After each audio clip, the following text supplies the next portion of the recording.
नमस्कार. माझ्या चॅनलमध्ये आपल्या सगळ्यांचं खूप खूप स्वागत आहे. तर मंडळी, काही लोकं खूप मोठ्या चुका करतात, छोट्याही चुका करतात आणि त्या त्या व्यक्ती परत आपल्याशी माफी मागायला येतात, आपल्याशी बोलायला येतात, केलेल्या चुकांची माफी मागायला येतात. तर अशा लोकांना आपण माफ करायचं की नाही, या विषयावर आज आपण बोलणार आहोत. तर बऱ्याच वेळेला अशा व्यक्ती आहेत की ज्यांच्याकडून खूप मोठ्या चुका घडतात. इतक्या मोठ्या चुका घडतात की सगळं आयुष्य एखाद्या व्यक्तीचं खराब होतं आणि ती व्यक्ती जर परत माफी मागायला आली तर तिला माफ करायचं की नाही? व समजा एखाद्या सुनेला सासरकडून भयानक छळ झाला, खूप तिला मारहाण झाली, तिचं मानसिक छळ झाला आणि तरीही नवरा देखील हे सगळं बघत होता, तोही तिला त्रास देत होता आणि नंतर त्याला कळलं, की जेव्हा डिव्होर्सची वेळ येते आणि नंतर त्याला जेव्हा कळतं, की बुवा आपली चूक झालेली आहे, तर आपण तर अशा व्यक्तीला माफ करायचं की नाही, हा मोठा प्रश्न त्या मुलीपुढे देखील पडतो, की काय करायचं बा, माफ करायचं की नाही. तर अशा वेळेला त्या मुलीने सुद्धा हा विचार करायला पाहिजे, की तिने त्या व्यक्तीने किंवा त्या घरातल्या व्यक्तीने आपल्याला किती त्रास दिलेला आहे आणि आता ती व्यक्ती आपल्या बरोबर असताना आपण सुखी राहणार आहोत की नसताना. आणि जेव्हा आपलं मन सांगेल की नको, ही व्यक्ती नसताना जर आपण सुखी राहणार आहोत, तर अशा व्यक्तीला माफ करायची गरजच नाही. कारण ती व्यक्ती परतही त्रास देऊ शकते. परत हे झालं नवरा-बायकोचं. असं नवऱ्यांवर देखील अशी वेळ येते, की बायकोपासून त्यांना सुटका हवी असते. बायका पण अतिशय मानसिक छळ करत असतात.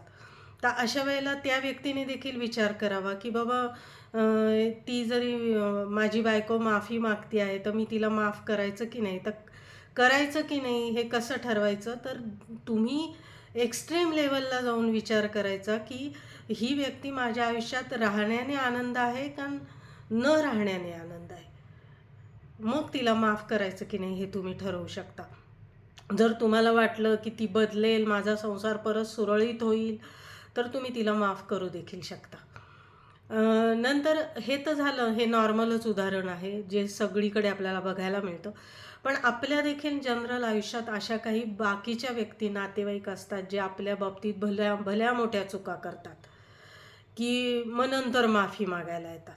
म्हणजे एखाद्या वेळी एखादी व्यक्ती आपल्याबद्दल आपल्याशी गोड-गोड बोलते, पण बाहेर जाऊन आपल्याबद्दल वाईट साईट सांगते आणि मग नंतर ज्याला सांगितलंय त्या व्यक्ती देखील आपल्याशी वाईट वागायला लागतात आणि मग आपल्याला कळतं, की या व्यक्तीने आपल्याबद्दल वाईट पसरवलेलं आहे आणि मग आपण तिला विचारलं, तर ती म्हणते, "माफ करा मला, मी चुकून बोलून गेले, मला काही असं बोलायचं नव्हतं."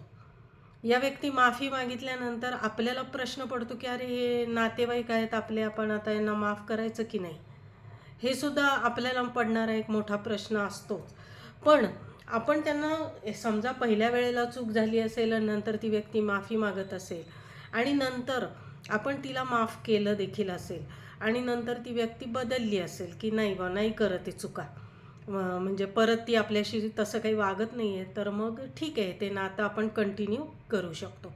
पण तीच व्यक्ती परत त्याच चुका करत असेल आणि त्याने आपलं मानसिक स्वास्थ्य बिघडत असेल आणि आपल्या सगळ्या कुटुंबावर आणि आपल्या आरोग्यावर देखील त्याचा परिणाम होत असेल, तर अशा व्यक्तीला सुधरवण्यापेक्षा त्या व्यक्ती हे नातं संपवणं आणि तिला परत कधीही माफ न करणं हेच आपल्या हातात असतं. कारण आपण हे बघावं की कोणतंही नातं हे एकदा म्हणजे त्यांना पण ते नातं टिकवण्याची गरज पाहिजे ना. त्यांना जर आपल्याशी नातं ठेवायचं असेल तर त्या व्यक्ती आपल्याशी असं वागणारच नाहीत. आता बऱ्याच ठिकाणी अशी लग्न देखील मोडली जातात. असे विघ्नसंतोषी लोक असतात, की मुलगा आणि मुलीचं लग्न देखील अशा लोकांमुळे मोडतं. मग नंतर ही व्यक्ती माफी मागायला येते. तर हे पण आपण ठरवावं, की अरे यांनी आपलं नुकसान किती केलेलं आहे. नुकसान देखील आयुष्यभराचं जर नुकसान केलेलं असेल, तर अशा व्यक्तीला आपण माफ न करणंच चांगलं आहे. आणि आता हा विषय आहे आपला, की अशा नात्यांना माफ करायचं की नाही? अशा नातेवाईक जे चुका करतायत, अशा चुकांना देखील माफ करायचं नाही. करायचं की नाही? तर हे चुकांच्या प्रमाणावरूनच ठरतं. म्हणजे ती जर व्यक्ती माफ करूनही जर तसंच वागत असेल, तर नंतर तिला या भानगडीत पडू नये. आपण सरळ तिला माफ करू नये आणि तिच्याशी संबंध तोडून टाकावेत. कारण ही व्यक्ती आपल्याला कायमच त्रास देणार आहे.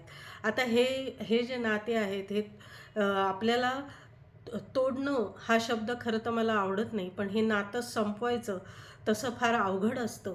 पण या अशा गोष्टीमुळे, त्यांच्या या चुकांमुळे आपलं मनस्वास्थ्य खराब होत असेल, आपलं आरोग्य खराब होत असेल, आपल्या मुला-मुलींना त्रास होत असेल आणि आपल्याला आपला कॉन्फिडन्स कमी होत असेल आणि त्या व्यक्तीला 10 वेळा सांगूनही जर ती सुधारत नसेल, तर त्यांना माफ न करणं हेच चांगलं आहे.